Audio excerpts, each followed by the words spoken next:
Thousands of troops have marched in Moscow's Red Square to celebrate the 77th anniversary of the Soviets' victory over Nazi Germany. Russian President Vladimir Putin attended a military parade, giving a defiant speech to mark the day.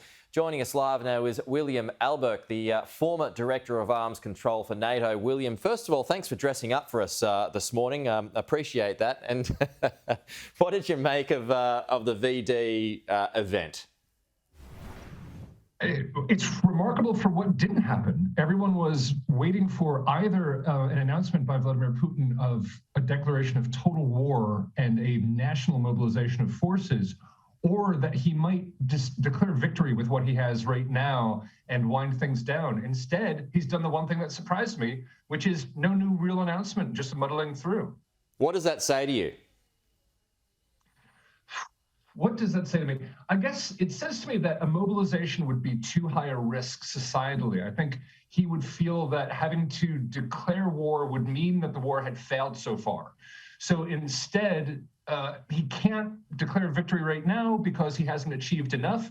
So he's going to continue to try to push to try to capture the Ukrainian forces in the center of the eastern part of the country, see if he can cut off a large portion. But actually, he's losing.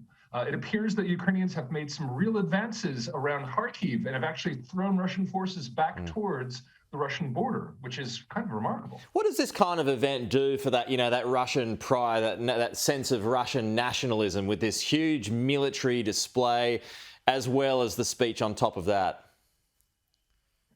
I mean, you would think normally this would be a galvanizing moment, but actually I thought Putin looked rather frail during the ceremony, and they canceled the flyover. They said it was weather. It appeared to be kind of sunny to me, so I'm not really sure. I think this is kind of sending a mixed message, whereas normally this is a big, martial, huge event for nationalism.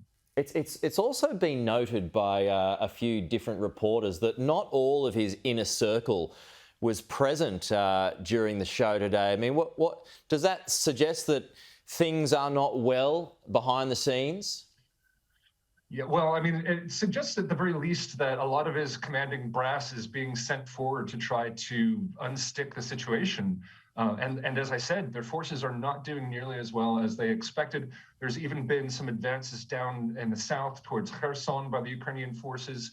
So I think they're in real trouble. And I think the fact that all of the brass couldn't celebrate together in Moscow shows that they're probably pretty worried. Yeah, and it's not just you who said that Putin or has commented on his appearance. I mean, do you get the feeling that he's under pressure, that he's feeling the pinch?